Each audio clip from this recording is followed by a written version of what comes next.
निर्धन ब्राह्मण था, उसको कोई संतान नहीं थी। वह नित्य पूजा पाठ करते, परंतु उसकी स्त्री को मलिनता के साथ रहती। वह न स्नान करती, न किसी देवता का पूजन करती। प्रातःकाल उठते सर्वप्रथम भोजन करती थी, बाद में अन्य कोई कार्य करती। ब्राह्मण नेता बहुत दुखी रहते, पत्नी को बहुत समझाते, पर उसका परिणाम न निकलता।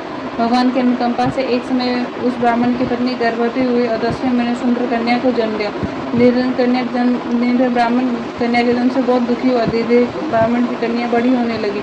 बचपन से उस कन्या की रुचि भगवान विष्णु की पूजा में थे। प्रातः उठते स्नान आदि कर भगवान विष्णु की पूजा करने मंदिर में जाती थी। बृहस्पतिवार को विधिवत पूजा पाठ करती थी। पूजा पाठ करने के बाद पाठशाला जाती थी। घर से चलते समय मुट्ठी भर जौ साथ लाते और पाठशाला के रास्ते में थोड़े थोड़े जौ गिराते भी जाते। जब वह पाठशाला से लौटते तो जौ के दाने सोने में बदले मिलते। लड़की सभी सोने के दानों को बीन लाती। एक दिन जब वो सोने के दाने साफ करते, उसकी माँ ने कहा, बेटी, सोने के दानों को साफ करने के लिए सोने का सूप भी होना चाहिए। अगले दिन बृहस्पतिवार था। उसने भान बरसी देर से पूजा करते प्रार्थना की, हे भगवान, यदि मैंने आपका व्रत विधिवत किया तो मुझे सोने का सूप दे दो। भगवान बरसीदेव ने उसकी मनोकामना पूर्ण करने का वचन दिया। पाठशाला से लौटते समय रास्ते में सोने का सूप पड़ा हुआ मिला। घर लौटकर सोने का सूप अपनी माँ को दिखाकर सोने के दानों को साफ करने लगी। उसी समय उस घर के पास से गुजर सुंदर लड़की सोने के सूप में जो साफ करता देख राजकुमार उससे मोहित हो गए। महल में लौटकर राजकुमार ने राजा से लड़की की विवाह की इच्छा प्रकट की तो राजा ने ब्राह्मण को महल में बुलवाकर राजकुमार से उसके लड़की की विवाह की बात की।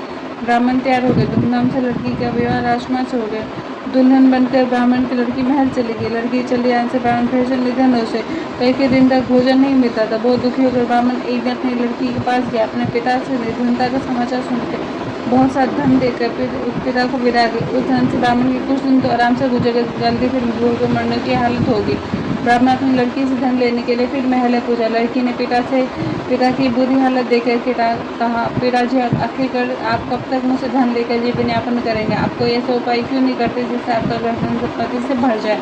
ब्राह्मण ने कहा, मैंने तेरी माँ को बहुत समझा लिया, पर उसकी समझ में कुछ नहीं आता। उसका फूरपा नष्ट होगा, घर की नियंत्रणा भी दूर हो जाएगी। तब को सोचकर लड़की ने पिता से कहा, पिताजी, आप कुछ दिनों के लिए माँ को मेरे पास छोड़ जाओ।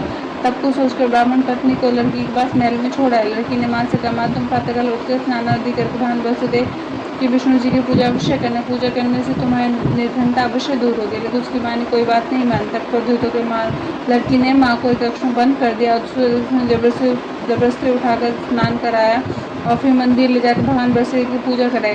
कुछ दिनों तक ऐसा करने से माँ की बुद्धि में परिवर्तन हुआ। स्वयं भी बरसीदेव का व्रत रखने लगी। उसके बाद रखने से ब्राह्मण के घर में भगवान विष्णु के अनुकंपा से धन की वर्षा होने लगी। दोनों पति पत्नी धन संपत्ति पाकर आनंद पूर्वक जीवन यापन करते विष्णु धाम को चले गए। लकड़हारे मनराज ने उन साधु से भगवान बरसीदेव की कथा सुनकर बरसीदेव का व्रत करके भगवान बरसीदेव की पूजा करी। उस दिन उससे सभी कलेश दूर हो गए। लेकिन अगले दिन बरसीदेव को कामकाज में व्यस्त रहने तो उसने भगवान बरसीदेव की व्रत नहीं किया। भगवान बरसीदेव लकड़हारे पर क्रोधित और भूल की सजा दी। उस दिन नगर के राजा ने नगर में घोषित करके सबको सूचित कर प्रत्येक नारी उसके महल में भोजन करने आएगा, जो नहीं आएगा उसे अपराधी मानकर भारी दंड दिया जाएगा। लकड़हारा बने राजा ने उस नगर के राजा की घोषणा तो सुन, लेकिन जंगल से लकड़ी काट कर ले लाने और बेचने में देर हो जाने के कारण वह समय पर महल में भोजन करने नहीं जा सका। अतः राजा के सैन्य लकड़हारे को पकड़कर महल में ले गए। राजा ने उसे कक्ष में बिठाकर भोजन कराया। उस कक्ष में खूंटी पर आने को सोने का हार लटका। लकड़हारा अगले कक्ष में भोजन कर रहा था, तभी उसने एक आश्चर्यजनक घटना घटते देखी। देखते देखते वो खूंटी हार को निकल के थोड़ी देर बाद राजा ने हार को गायब देखा। लकड़हारे को कारावास में डलवा दिया। लकड़हारा मन ही मन अपने भाग्य को कोसने लगा। तभी उस जंगल में मिले साधु का स्मरण हुआ। थोड़ी देर बाद भगवान बरसीदेव सन्यासी के रूप में उसको सामने प्रकट हुए। लकड़हारे, तूने भगवान बरसीदेव की पूजा नहीं की, इस कारण तुम्हें ये कष्ट हुआ, लेकिन अब चिंता मत करो। बृहस्पतिवार के दिन कारागार के दरवाजे पर कुछ पैसे पड़े मिलेंगे। उन पैसों से भगवान बरसीदेव के व्रत करके उनकी पूजा करोगे तो तुम्हारे सभी दुख नष्ट हो जाएंगे। बृहस्पतिवार के दिन दरवाजे पर पड़े पैसे मिले से चलने गुरु बनवाकर लकड़हारे ने भगवान बरसीदेव की कथा कही तो भगवान बरसीदेव ने प्रसन्न होकर उस नगर के राजा को स्वप्न में लकड़हारे को कारागार से मुक्त करने को कहा। सुबह राजा ने अपने कक्ष में आकर देखा तो खूंटी पर आने का हार टंगा हुआ था। राजा ने लकड़हारे को मुक्त कर दिया और धन देकर विदा किया। लकड़हारा मन राजा उस नगर चलकर अपने नगर में पहुंचा तो उस नगर कुएं धर्मशाला बहुचे देखकर बहुत प्रसन्न हुआ। राजा ने किसी से कहा, ये कुएं धर्मशाला किसने बनवाए? सबने उसे बताया, रानी और दासी ने बनवाए। राजा महल में पहुंचे तो रानी ने उसका भव्य स्वागत किया। तब राजा ने निश्चय किया कि सप्ताह में तो सभी एक बार बस कथा कहते हैं, मैं प्रतिदिन व्रत क्या करूँगा, दिन में 3 बार कथा करूँगा। अब राजा हर समय दूसरा लंबी चने की दाल बांधे रहता था, दिन में 3 बार बस कथा कहते हैं। कुछ दिनों को राजा को अपनी बहन की याद है। एक दिन घोड़े पर सवार होकर अपनी बहन से मिलने के लिए चल दिया। अभी राजा नगर के बाहर पहुंचा था, कुछ लोगों सबको ले आते हुए देखा। राजा ने कुछ मनाया कि उसने किसी को बरस हुए कथा नहीं सुनाई। राजा ने लोगों को रोककर कहा, भाई शब्दलेन से मुझसे बरस हुए कथा सुन ली।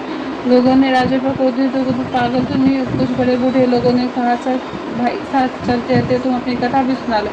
राजा चलते आधी कथा सुनाई दी, सब हिलने लगा। राजा पूरी कथा सुनते सब उठकर बैठ गया। लोगों ने हैरान से दांत ले उंगली दबाई और अगले बरसवार को भान बरसे का व्रत करने तथा कथा को सुनने का निश्चय कर लिया। अब घोड़े पर सवार होकर राजा एक किसान के पास पहुंचा। किसान अपने खेत में हल चला रहा था।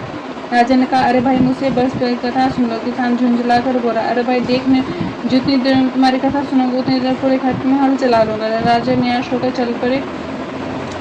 तभी किसान के बैल लड़खड़ा कर जमीन पर गिर पड़े। किसान के पेटों में जोर से दर्द होने लगा। उस किसान की पत्नी जब खाने लेकर आया तो किसान के बारे में पूछा। किसान ने घुड़सवार की पूरी कहानी सुनाई। किसान की पत्नी दौड़ते हुए राजा के पास पहुंचकर हाथ जोड़कर बोली, भैया मैं तुम्हारी कथा सुनने को तैयार हूँ। राजा ने उसके साथ खेत पर पहुँचकर बरसुआ की कथा सुनाई। तभी बैल उठकर खड़े होकर किसान के पेटों का दर्द तुरंत ही ठीक हो गया। राजा ने अपनी बहन के घर पहुंचा तो उसकी बहुत अवभगत हुई। उसने अगले दिन सुबह उठकर राजा ने देखा घर के सभी लोग भोजन कर, किसी भूखे को बरसुआ कथा सुना। राजा भोजन नहीं करता। उसने बहन से कहा, बहन क्या घर में कोई ऐसा व्यक्ति जिसने अभी तक भोजन ना किया। उसकी बहन ने कहा, भैया हमारे घर में तो क्या पूरे नगर में कोई ऐसा व्यक्ति जिसने सुबह से भोजन नहीं किया हो। तब राजा ने बहन के घर से निकलकर उस नगर में बिना भोजन के व्यक्ति की तलाश की। घर में उसका बेटा भी वहाँ भूखा रहेगा। राजा ने उसको जाकर बरसुआ कथा सुना। कथा सुनते सुनते बेटा बिल्कुल ठीक हो गया। राजा ने उसकी प्रशंसा की। एक दिन राजा अपनी बहन से कहा, बहन अपने घर जाना, तुम भी हमारे साथ चलो, कुछ दिन वहाँ रहकर लौट आना। राजा की बहन ने अपनी सास से पूछा तो सास संतान ना देते तो भाई मैं अकेले जाना, मेरे पोतों को साथ मिला। तुम्हारे भाई की कोई संतान नहीं, कही तुम्हारी भाभी मेरे पोतों पर जाते टोना न कर दे। दूसरे अक्षर बहन की सास की बातें सुनकर दुखी मन से अकेले अपने नगर को लौट गया। रानी ने राजा को समझाने से कहा, आप तो अपनी बहन को साथ लाने की बात